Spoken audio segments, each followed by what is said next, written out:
My name is Whitney, 36 years old, and I am standing in my $5 million Manhattan penthouse looking down at the city that once witnessed my humiliation. 2 years ago, my husband Marcus laughed at me in front of 200 people at his company party when I mentioned my startup idea.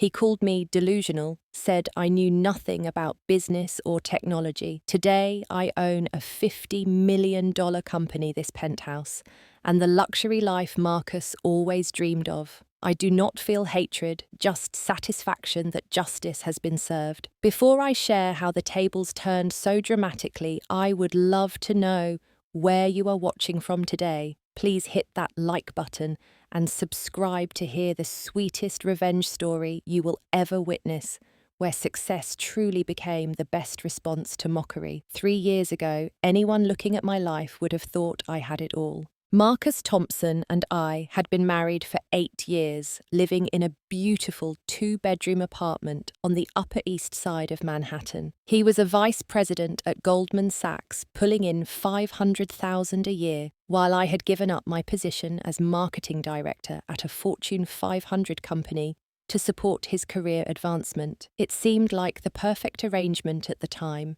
Marcus was 38, tall, traditionally handsome, with that Wall Street polish that made other women envious at charity galas and country club events. He wore custom suits, had a personal trainer, and could work a room with the kind of charisma that opened doors and closed deals. I was the perfect accessory to his success story. The devoted wife who hosted dinner parties for his colleagues, remembered their wives' birthdays, and always had intelligent conversation ready for networking events. Our apartment was featured in a lifestyle magazine once, all 2,200 square feet of it, decorated in that understated luxury that whispered money rather than shouted it. The marble countertops were Italian, the furniture was custom-made, and the art on the walls was carefully curated to impress without appearing trying too hard. Every Thursday, we hosted dinner for Marcus's team, 12 people around our dining table, eating food prepared by the personal chef Marcus insisted we needed to maintain appearances. I had become an expert at playing the role Marcus required. My wardrobe was carefully selected by a personal shopper he hired, ensuring I always looked appropriate for a Goldman Sachs executive's wife.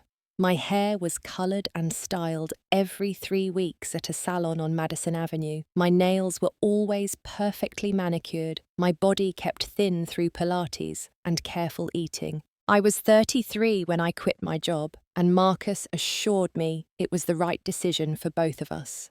The first signs of what was really happening in our marriage were subtle. Marcus would make small comments about my appearance if I gained even 2 pounds.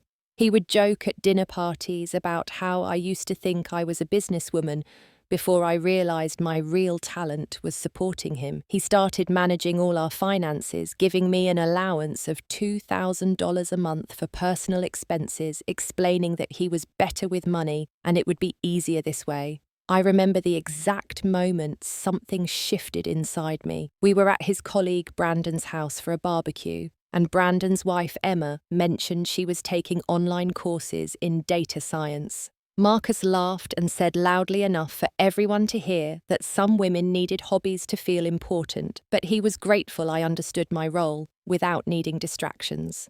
The pity in Emma's eyes haunted me for weeks. That night, I enrolled in my first online coding course. It was a basic introduction to Python, something I could do while Marcus was at work. I told myself it was just to keep my mind active, but deep down, something else was stirring. I had always been interested in technology, had actually double majored in marketing and computer science in college, though Marcus seemed to have forgotten that detail about my past. The coding courses became my secret life. Every morning after Marcus left for the office at 6:30, I would set up my laptop at the kitchen table and dive into learning.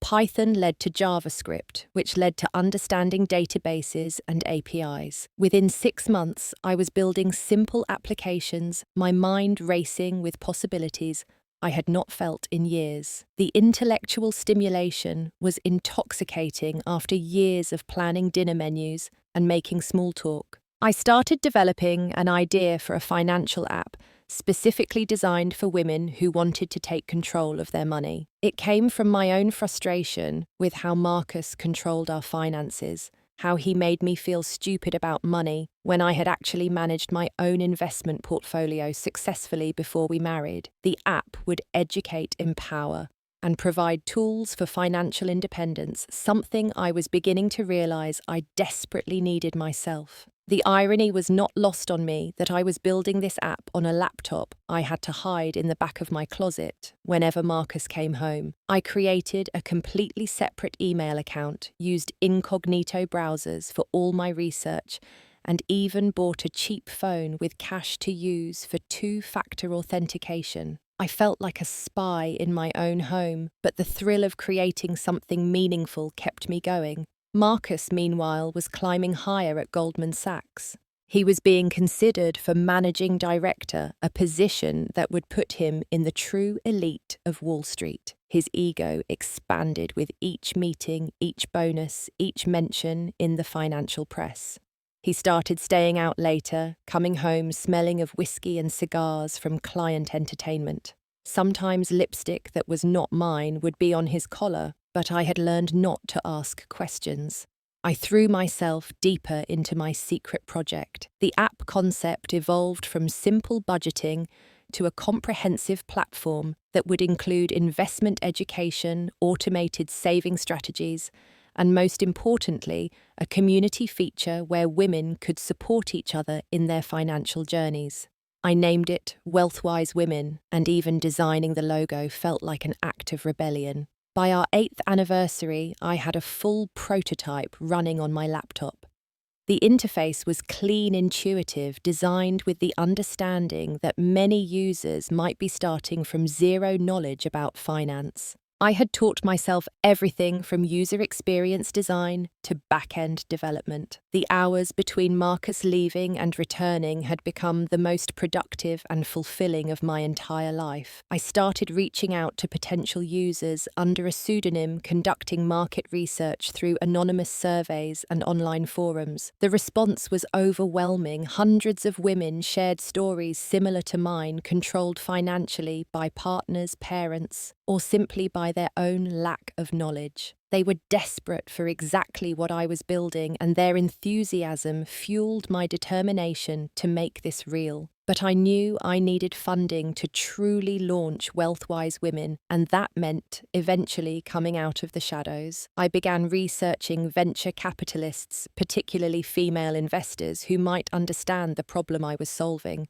I found Sarah Kim, a partner at a firm called Breakthrough Ventures, who had written extensively about the gender gap in financial literacy and control. Her story resonated with mine, a successful woman who had once been in a controlling relationship where money was used as a weapon. The night before I was planning to reach out to Sarah, Marcus came home in an exceptionally good mood. He had closed a major deal, and his promotion to managing director was all but guaranteed. He poured us both champagne and started talking about our future, how he would buy a bigger apartment, maybe a house in the Hamptons, how I would never have to worry about anything, because he would take care of everything. As he spoke, painting this picture of our golden future, where I remained a perfectly maintained ornament to his success, I realized with crystal clarity that I was suffocating. The champagne tasted bitter in my mouth, and his plans for our life felt like prison walls being built higher around me. That night, while he slept off the champagne, I sent my first email to Sarah Kim from my secret account. The company party that changed everything was held on a cold November evening at the St. Regis Hotel in Midtown Manhattan. It was Goldman Sachs' annual Client Appreciation Gala, and as the wife of a soon-to-be managing director, my attendance was not just expected, but required. Marcus had selected my dress himself, a black Valentino, that he said made me look like the wife of someone important. The irony was not lost on me that he focused on how I made him look, not how I actually looked. 200 of Wall Street's most powerful people filled the ballroom, champagne flowing like water, conversations rippling with talk of deals and bonuses and market predictions. I stood beside Marcus as he worked the room. My smile perfectly fixed my responses to the same questions I had been answering for years, carefully rehearsed. Yes, we loved the apartment. No children yet, focusing on Marcus's career. Yes, I was so proud of his accomplishments.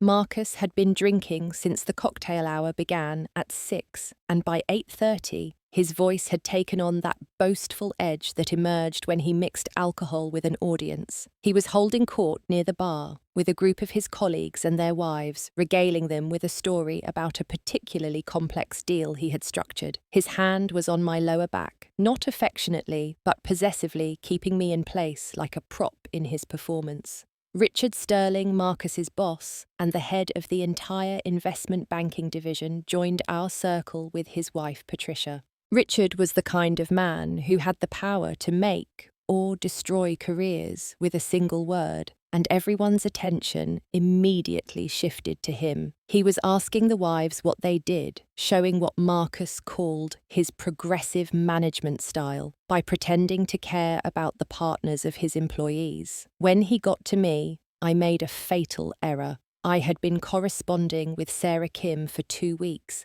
and her enthusiasm for WealthWise Women had emboldened me. Instead of giving my usual response about supporting Marcus, I said I was working on a fintech startup focused on financial literacy and independence for women. The words had barely left my mouth when Marcus's hand tightened on my back, a warning I recognized too late. Before Richard could respond with what seemed like genuine interest, Marcus let out a laugh that echoed across our corner of the ballroom. It was not just a chuckle or a dismissive sound, but a full-throated laugh that made everyone turn to look at us. His face was red from the alcohol and amusement, and he actually had to wipe tears from his eyes as he composed himself enough to speak. "Ladies and gentlemen," Marcus announced, his voice carrying to nearby groups, "my wife Whitney here thinks she is going to be the next Elon Musk.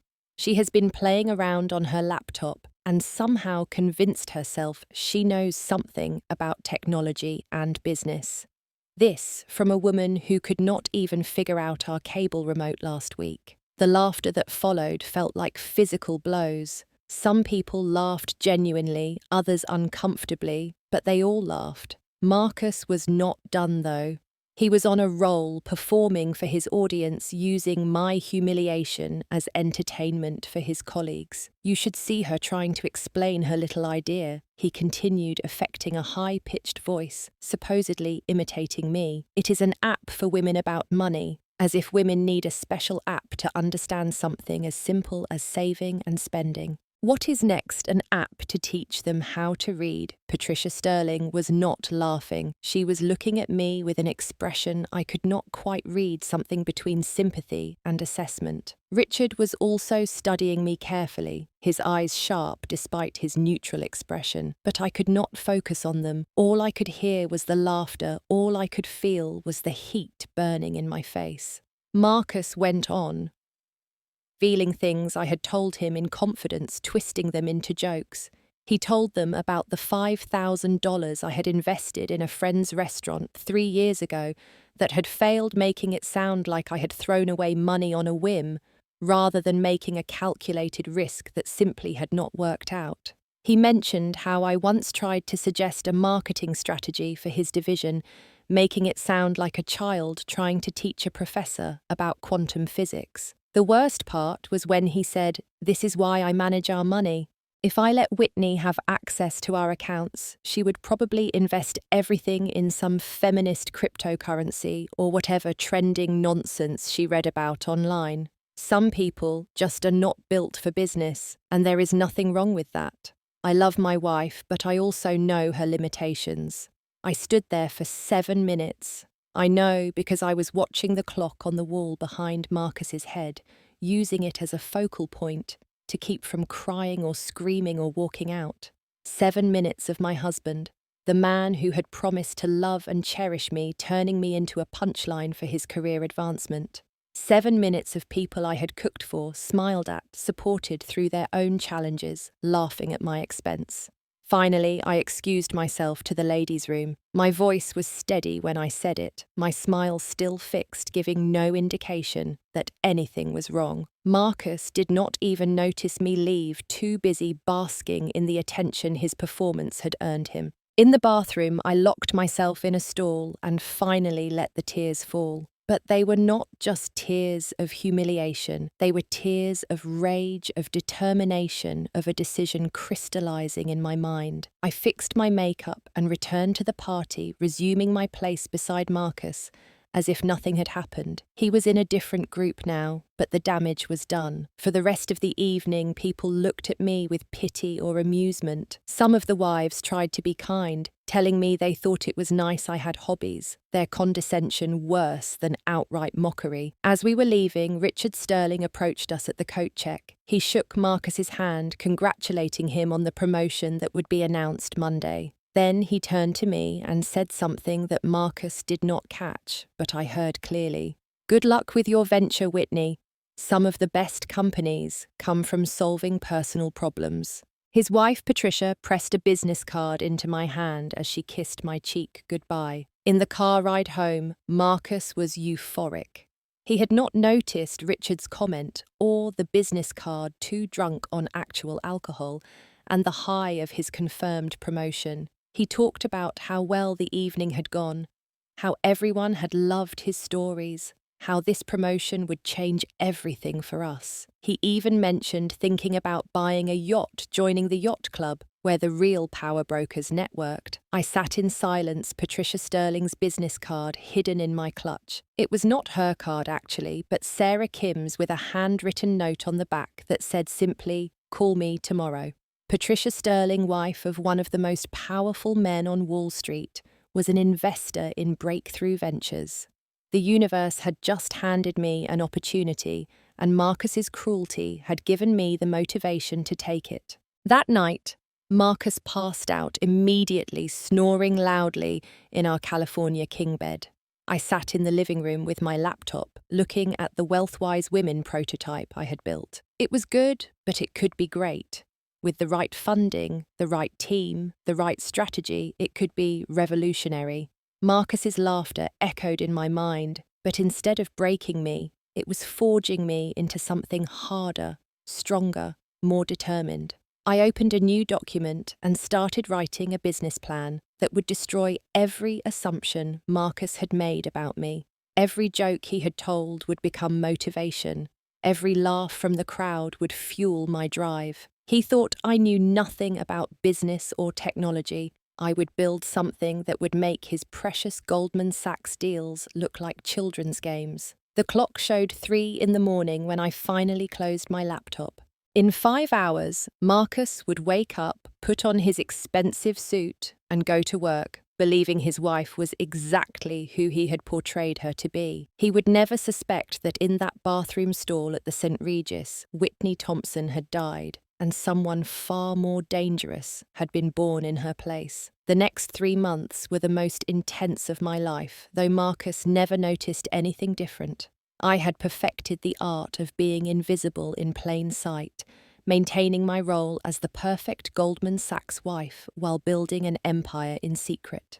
Every morning I would kiss Marcus goodbye at 6:30, wait exactly 15 minutes to ensure he would not return for forgotten items, then transform our dining room into my command center. I met Sarah Kim at a coffee shop in Brooklyn the day after the party. She was nothing like the venture capitalists Marcus dealt with, no pompous attitude or condescending manner. She listened to my pitch for WealthWise Women with genuine interest, asked intelligent questions that showed she understood not just the business model, but the personal pain point it addressed. When I showed her the prototype on my laptop, her eyes lit up with the kind of excitement that told me I was onto something real. Sarah's own story resonated deeply with mine. She had been married to an investment banker who controlled every aspect of their finances, giving her an allowance like a child despite her MBA from Wharton. When she finally divorced him, she discovered he had hidden assets and left her with almost nothing. That experience drove her to become a venture capitalist focused on funding women entrepreneurs, particularly those solving problems that affected women directly. By the end of our 2-hour meeting, Sarah was ready to offer seed funding of $500,000 for 20% equity. But more than the money, she offered something invaluable: connections. She introduced me to other female founders who had built successful companies while navigating personal challenges. She connected me with technical advisors who could help scale the platform. Most importantly, she introduced me to a lawyer who specialized in protecting assets in complicated marital situations. I incorporated WealthWise Women as an LLC in Delaware using a virtual office address and keeping everything under my maiden name, Whitney Parker. The business bank accounts were opened at a different bank than where Marcus worked, and all communications went through encrypted channels. I felt like I was living a double life, but the thrill of building something meaningful overshadowed any guilt about the deception. The team came together quickly. Through Sarah's network, I found 3 brilliant female developers who had been overlooked at their previous companies because they did not fit the typical tech bro mold. There was Jennifer, a full-stack developer who had built trading platforms for major banks. Amanda, a user experience designer who had created interfaces for some of the most popular apps on the market. And Priya, a security expert who ensured our platform would be bulletproof against hackers and data breaches. We worked remotely at first, meeting in person at a small office space I rented in Brooklyn under the company name. The 1,500 square foot space was nothing fancy, just desks, whiteboards, and powerful computers. But it felt like freedom every time I walked through the door. This was mine, built with my vision, my determination, my intelligence that Marcus claimed did not exist. The development progressed faster than any of us expected. Within 6 weeks, we had a beta version ready for testing. We recruited 50 women through anonymous online forums to try the platform, offering them free lifetime premium access in exchange for detailed feedback. The response was overwhelming. They loved the interface, the educational content, the community features, but most of all, they loved feeling empowered about their financial futures. While the team refined the platform based on user feedback, I worked on the business side. I created financial projections, marketing strategies, partnership proposals for banks and financial institutions. Sarah introduced me to other investors, and by month 2, we had secured an additional $2 million in funding from a consortium of female venture capitalists who saw the massive potential in our market. The cryptocurrency investments I had been making with small amounts of money I had saved from my allowance were also paying off spectacularly. I had bought Bitcoin when it was at a low point, and Ethereum just before a major surge. My initial investment of $10,000, scraped together over 2 years of careful saving, had grown to over $100,000. I reinvested most of it back into cryptocurrency, diversifying across different coins based on careful research done during my supposed yoga classes. Marcus, meanwhile, was riding high on his promotion to managing director. He was working even longer hours, traveling frequently for deals, and spending most weekends at client entertainment events. He barely noticed that I had stopped asking him for money, that I was dressing differently when he was not around, that I was gaining a confidence that had nothing to do with being his wife. The few times he was home for dinner, I played my role perfectly. I listened to his work stories with apparent fascination, laughed at his jokes about incompetent colleagues, and never mentioned anything about technology or business. He had no idea that while he was describing a $10 million deal he had closed, I was thinking about the 50,000 new users who had signed up for WealthWise Women that week. 3 months after the humiliating party, we officially launched WealthWise Women to the public. The marketing campaign was strategic and targeted, focusing on financial blogs, women's professional networks, and social media platforms where our demographic was most active. We offered a freemium model with basic features free and premium features for a monthly subscription. Within 24 hours, we had 10,000 sign-ups. The growth was exponential. Financial bloggers wrote about us, calling us the solution women had been waiting for. Tech journals praised our interface and security features, but the real momentum came from users themselves sharing their success stories about paying off debt, starting investment portfolios, and gaining financial independence. Every testimonial felt like a personal victory against Marcus's mockery. By the end of the first month, we had 50,000 active users and were generating 30,000 in monthly recurring revenue. Andreessen Horowitz, one of the most prestigious venture capital firms in Silicon Valley, reached out about leading our Series A funding round. They were prepared to invest $5 million at a valuation that made my equity worth over $3 million on paper. The irony was delicious. While Marcus was celebrating his promotion with a bonus of $200,000, my company was being valued at $15 million.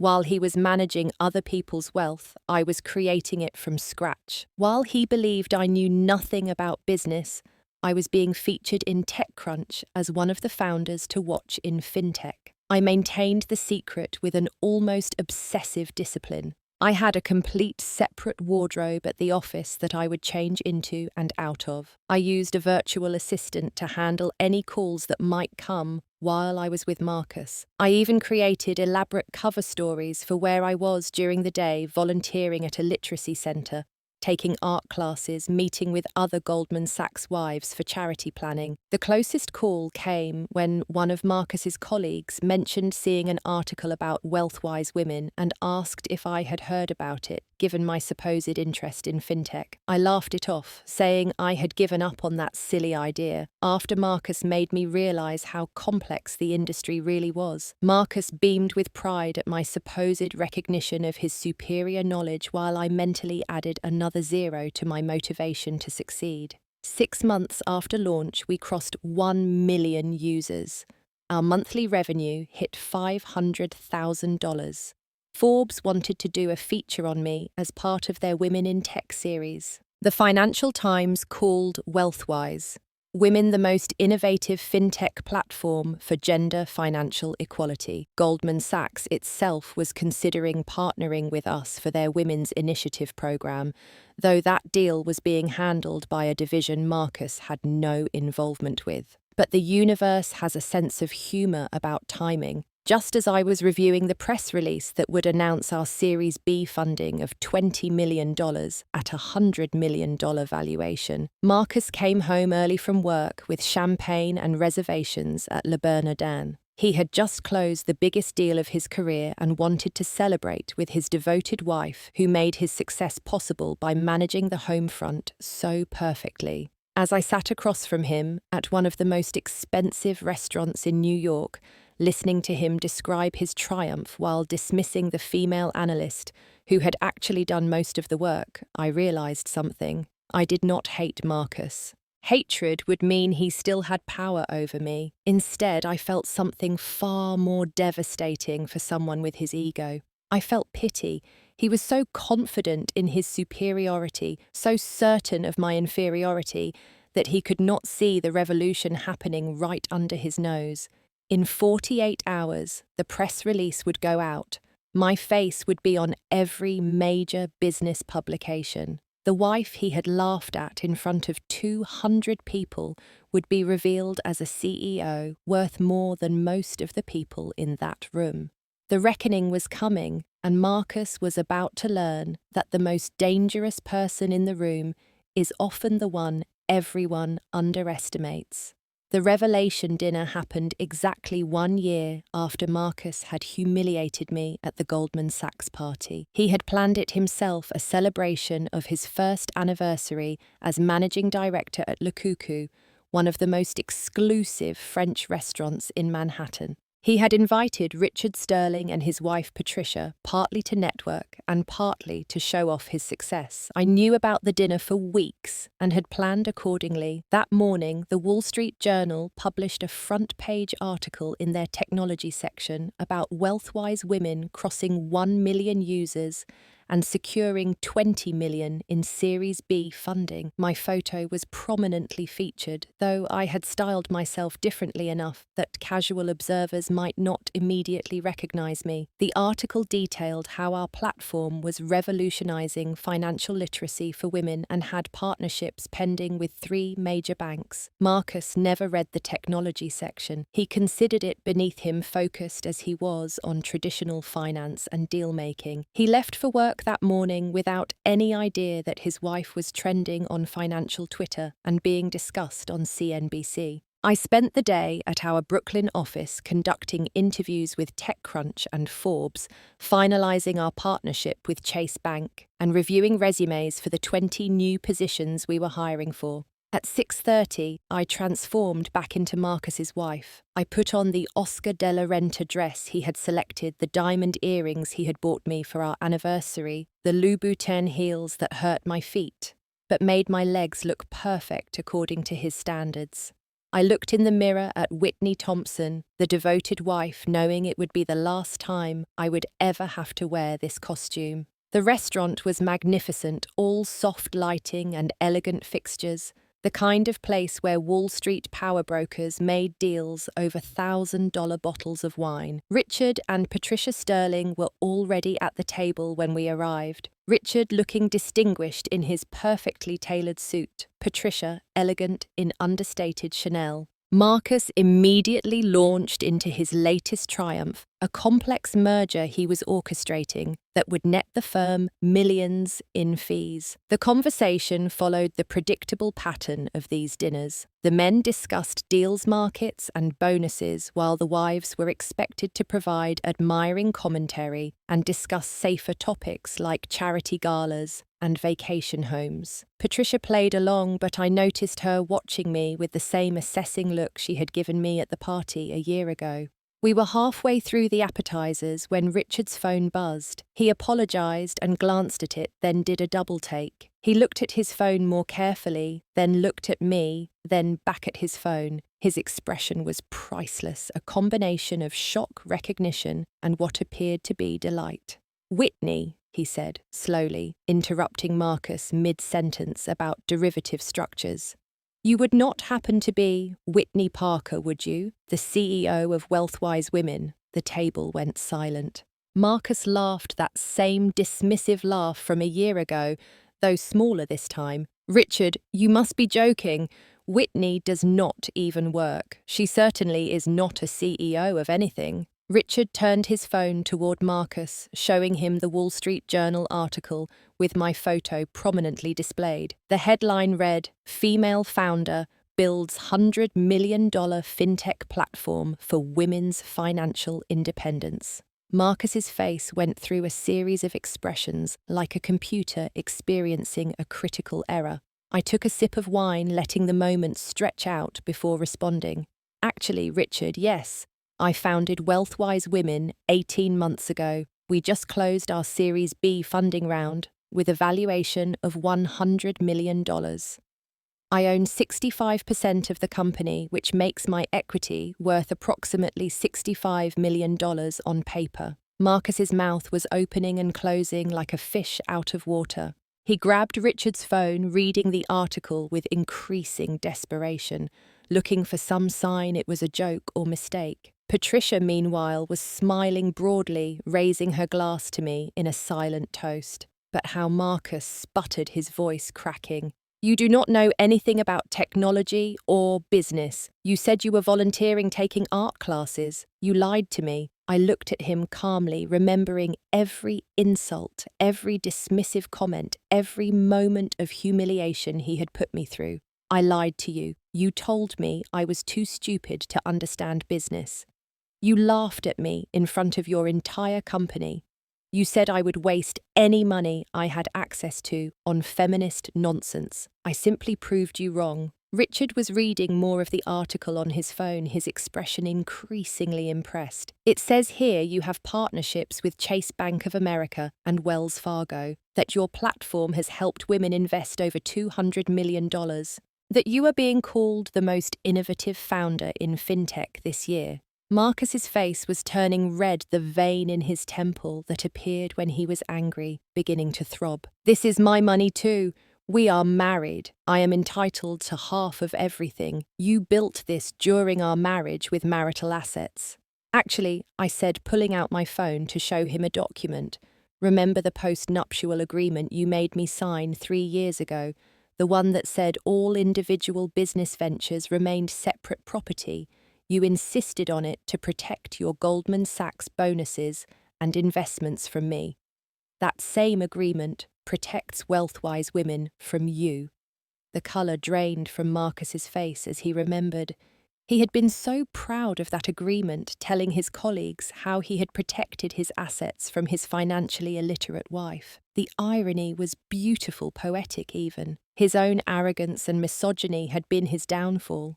Patricia finally spoke, her voice cutting through Marcus's stunned silence. Whitney, I have to say this is absolutely brilliant. I have been following WealthWise Women for months. I am actually one of your premium subscribers. The platform helped me discover that Richard had been hiding investment accounts from me for years. Her tone was light, but Richard suddenly looked uncomfortable. Marcus stood up abruptly, his chair scraping loudly against the floor. You planned this. You deliberately humiliated me. You have been laughing at me behind my back this entire time. I stood as well, meeting his eyes directly for the first time in years, without flinching. No, Marcus, I built this in spite of you, not because of you. Every time you told me I was incapable, I learned a new skill. Every time you laughed at my dreams, I worked harder. Every time you made me feel small, I grew stronger. You were so busy looking down on me that you never noticed me rising above you. Richard cleared his throat, clearly uncomfortable with the personal drama, but also seemingly impressed. Marcus, perhaps we should discuss this situation privately. There are implications for your position at the firm, given the public nature of this revelation. I knew what he meant. Goldman Sachs prided itself on being progressive, supporting women in finance. Having a managing director whose wife had to build a $100 million company in secret because of his controlling behavior was not a good look. The very success Marcus had used to humiliate me was now becoming his liability. I picked up my purse, preparing to leave. By the way, Marcus, I am moving out tomorrow. I have purchased a penthouse in Tribeca, $5 million cash purchase from my cryptocurrency investments. You can keep the apartment.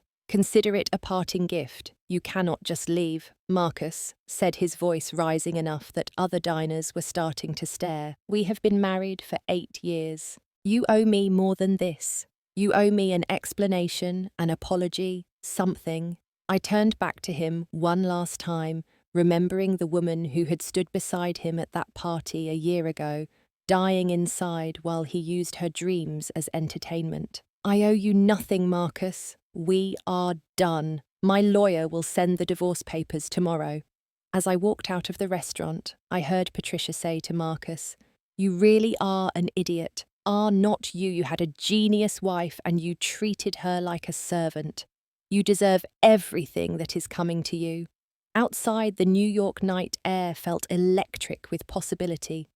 My phone was buzzing with messages from journalists, investors, and other founders who had seen the article. Tomorrow, I would wake up in a hotel room as Whitney Parker, CEO and founder, not Whitney Thompson, controlled wife. The transformation that had begun in a bathroom stall was finally complete. The 6 months following the dinner were a masterclass in how quickly fortunes can reverse. While my company continued its meteoric rise, Marcus's carefully constructed world began collapsing piece by piece, each domino falling with a satisfying click that I watched from my new Tribeca penthouse. The morning after our confrontation at Le Cuckoo, Marcus arrived at Goldman Sachs to find that the story had already spread through the building like wildfire. Someone had leaked the details to a financial gossip blog, and by lunch, everyone on Wall Street knew that Marcus Thompson had been blindsided by his wife's secret $100 million company. In the testosterone-fueled world of investment banking, being outsmarted by your wife was apparently the ultimate humiliation. Richard Sterling called Marcus into his office that afternoon. I heard the details later from Patricia, who had become something of an ally and mentor to me. Richard was concerned about the optics of the situation. Goldman Sachs was trying to improve its image regarding women in finance, and having a managing director who had apparently suppressed his wife's ambitions was problematic. There were also questions about whether Marcus had used any insider knowledge from Goldman Sachs to inadvertently help my company, though of course he had not, since he knew nothing about it. But the real blow came when someone discovered and leaked the emails. Marcus had been having an affair with his executive assistant Jennifer for 6 months. The emails were explicit, sent from his work account, and included promises of promotion in exchange for sexual favors. It was a clear violation of Goldman Sachs's code of conduct and potentially legally actionable. Jennifer, seeing the writing on the wall, immediately filed a complaint with HR and hired a lawyer. I had known about the affair for months, of course. The late nights, the lipstick on collars, the credit card charges at hotels in the middle of the day. I had gathered evidence quietly, not out of jealousy, but as insurance. My lawyer had advised me to document everything, and I had been meticulous. When Marcus tried to contest the divorce and claim he deserved alimony because my company was worth more than his assets, my lawyer presented the evidence of his infidelity and financial control during our marriage. Within a week, Marcus was placed on administrative leave from Goldman Sachs pending investigation. Within a month, he was terminated, with cause losing his unvested stock options and deferred compensation worth over $3 million. The scandal made it impossible for him to find work at any reputable firm. His reputation on Wall Street, which he had spent 15 years building, was destroyed in 30 days. Meanwhile, WealthWise Women went into hypergrowth. The publicity from the Wall Street Journal article had brought us to the attention of major players in Silicon Valley. We were featured on the front page of TechCrunch, profiled in Wired, and I was invited to speak at the Forbes Women's Summit. Our user base grew to 3 million, and our monthly revenue hit $2 million. I used my growing wealth strategically. The Penthouse in Tribeca was just the beginning. I purchased a house in the Hamptons not far from where Marcus had always dreamed of buying, but could never quite afford. I bought a Tesla, then a Bentley for special occasions. I hired a personal stylist, not to please anyone else, but to express my own taste for the first time in years. I travelled to Paris, Tokyo, and Dubai for business, staying in hotels Marcus had only dreamed of visiting. The IPO preparation began 6 months after the restaurant confrontation. Investment banks were competing to take us public, projecting a valuation of $500 million. The same firms where Marcus had worked were now pitching me, trying to win my business. The irony was not lost on anyone when Goldman Sachs made the most aggressive bid, with Richard Sterling personally calling to make the case. Marcus, meanwhile, was spiralling. He had to sell the Upper East Side apartment to pay for his legal fees and living expenses. His attempts to find work were repeatedly rebuffed, his reputation toxic in the small world of high finance. He moved to a 1-bedroom in Murray Hill, a decent apartment by most standards, but a massive downgrade from his previous life. His social circle, built entirely on his professional status, evaporated overnight. The charity gala season was particularly satisfying. These were the same events where I had been invisible as Marcus's wife, where people had patronized me or ignored me entirely. Now I was invited as a featured guest, a successful CEO whose presence legitimized the event. At the Metropolitan Museum Gala, where Marcus and I had once attended as his firm's representatives. I was seated at the head table, while Marcus was not invited at all.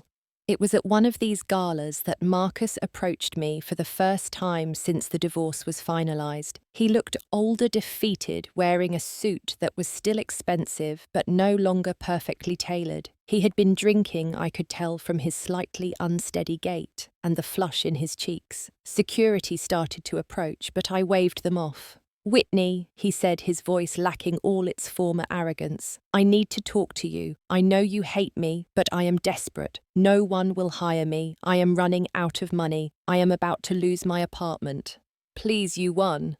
Is not that enough?" I looked at him, this man who had once made me feel so small, and felt something unexpected. Not satisfaction or anger, but a kind of distant pity. He had learned nothing from his fall. He still thought this was about winning and losing, not about the systematic way he had tried to diminish me. "I do not hate you, Marcus. Hatred would mean you still matter to me. You are simply facing the consequences of your choices. You treated me like I was worthless, and now the world is treating you the same way." He became angry then, the old Marcus flickering back to life. "You destroyed my life out of spite. You could have told me about your company. We could have been a power couple.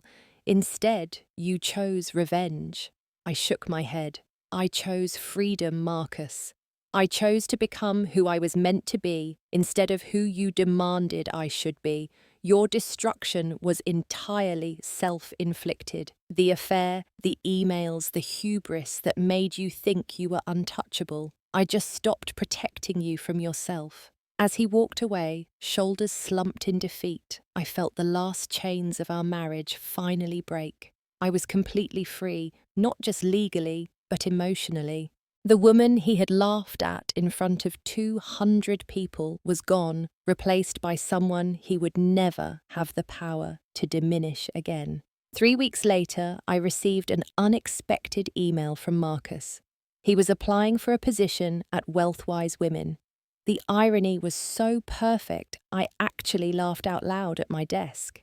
He had applied for a junior analyst position, a role that would pay $60,000 a year and report to someone who reported to someone who reported to me. I called my head of HR and told her to give him an interview, not out of kindness or cruelty, but because I wanted him to experience what it was like to be evaluated fairly, to compete on merit rather than connections.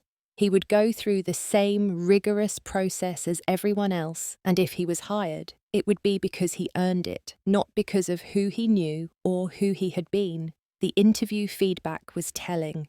The hiring manager said Marcus was clearly intelligent and knowledgeable about finance, but he had trouble taking direction from the female interviewer, kept mentioning his previous role at Goldman Sachs, as if it should guarantee him the job, and seemed uncomfortable with our company culture of empowerment and equality. He was not offered the position. I saw him one more time at a coffee shop in Midtown. He was sitting alone, laptop open, wearing a polo shirt instead of his usual suit. He was freelancing, he told me when I stopped by his table. Consulting for small businesses on financial planning, making enough to survive, but nothing like before. He asked if I was happy, really happy, not just successful. I told him the truth. I was happier than I had ever been in my life. Not because of the money or the success, though those were nice, but because I was finally living as myself, not as someone's wife or someone's expectation. I was creating something meaningful, helping millions of women achieve financial independence, building a legacy that mattered. As I left the coffee shop, I realized that Marcus had actually given me a gift. His cruelty had been the catalyst for my transformation. His limitations had forced me to discover my own limitlessness. His laughter at that party had been the death of Whitney Thompson and the birth of Whitney Parker. In trying to keep me small, he had made me infinite. 2 years have passed since that November night when Marcus laughed at me in front of everyone at the Goldman Sachs party. As I stand in my penthouse office, looking out over Manhattan, the city lights twinkling like earthbound stars. I can barely recognize the woman I used to be. She feels like a character from someone else's story, a cautionary tale about what happens when you let others define your worth. WealthWise Women went public 6 months ago at a valuation of $800 million. The IPO was oversubscribed by 300%, and the stock price doubled on the first day of trading. My 65% stake, now diluted to 40% after various funding rounds, is worth approximately $320 million. I ring the opening bell at the New York Stock Exchange wearing a custom-designed suit in our company colours, surrounded by my team of brilliant women who had believed in the vision from the beginning. The company now has 5 million active users across 12 countries. We have helped women invest over $1 billion, start 50,000 businesses, and achieve financial milestones they never thought possible. Every success story that comes through our platform feels like a personal vindication, proof that Marcus and men like him were wrong about women's capabilities. I have expanded beyond just the company. I created the Parker Foundation with $50 million of my own money, focused on funding female entrepreneurs who are solving problems that affect women. We have invested in companies creating better maternity care, fighting domestic violence, and advancing women in STEM fields. Every check I write feels like another crack in the glass ceiling that held me down for so long. My personal life has transformed as well. I am in a relationship with Daniel Chen, the CEO of a sustainable technology company I met at a climate change conference. He is everything Marcus was not. He celebrates my success rather than feeling threatened by it. He asks my opinion on his business decisions.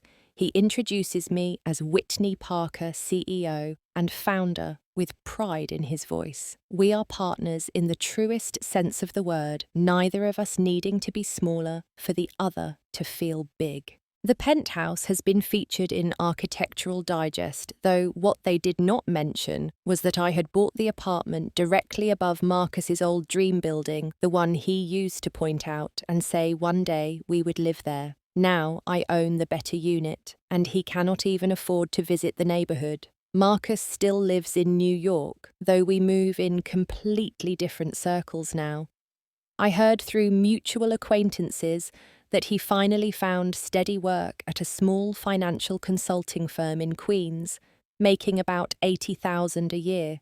He remarried last year to an elementary school teacher who apparently does not know the full story of our divorce.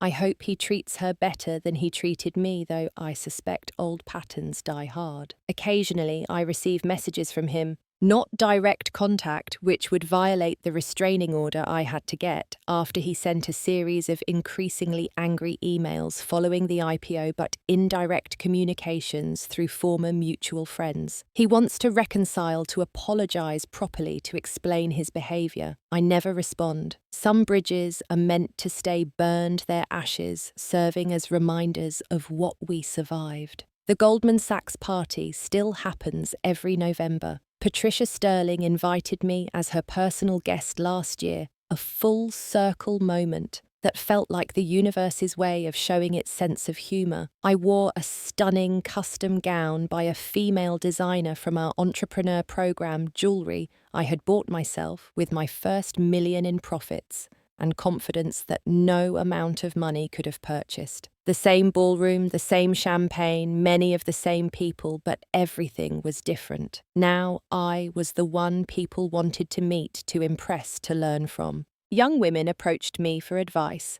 Men who had laughed at Marcus's jokes 2 years ago now pitched their daughters' startup ideas to me. Richard Sterling made a point of publicly acknowledging how wrong they had all been about me, though I noticed he did not mention Marcus's name. I gave a speech that night about transformation, about how sometimes the worst moments of our lives become the catalysts for our greatest achievements. I talked about the importance of financial independence for women, about the dangers of letting anyone control your economic future, about the power of believing in yourself when no one else does. I did not mention Marcus by name, but everyone knew who I was talking about. The standing ovation lasted 3 minutes. My story has become something of a legend in certain circles. The wife who built $100 million company while her husband thought she was taking art classes. The woman who turned public humiliation into a billion-dollar market opportunity. The founder who proved that the best revenge truly is massive success. But I want to be clear about something. This was never really about revenge. Revenge implies that Marcus still had power over my emotions, that hurting him would somehow heal me. This was about something much more important. It was about reclaiming my identity, my potential, my right to exist as a full person rather than an accessory to someone else's life.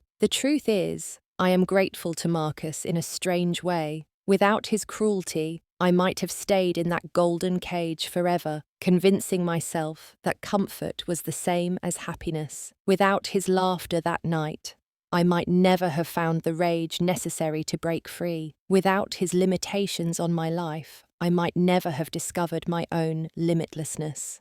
Every woman who uses WealthWise Women to leave a financially abusive relationship is my victory. Every girl who sees my story and realizes she does not need anyone's permission to be brilliant is my revenge. Every time a man like Marcus loses power because women have the scales of justice tip a little more toward balance. I keep a photo from that Goldman Sachs party 2 years ago on my desk, not to dwell on the past, but as a reminder of how far I have come. In it, I am standing next to Marcus, wearing the dress he chose, smiling the smile he required, being the woman he demanded. I look at her sometimes, that ghost of who I used to be, and I want to tell her to hold on, that it gets better, that the pain she is about to endure will forge her into something unbreakable. But she had to go through it all to become me. Every insult, every limitation, every moment of feeling small was a step on the path to becoming limitless. Marcus's laughter that night was not the end of my story. It was the beginning. What would you do if someone you loved laughed at your dreams in front of everyone? Would you let it break you, or would you let it make you into something they could never imagine? Have you ever had someone underestimate you so badly that their doubt became your fuel? I would love to hear your stories of transformation in the comments below. If this story resonated with you, please like this video and subscribe to the channel. Share it with any woman who needs to hear that she has more power than anyone wants her to know. Remember, the only person who can truly limit your potential is yourself, and you are far more capable than anyone, including you, probably realizes.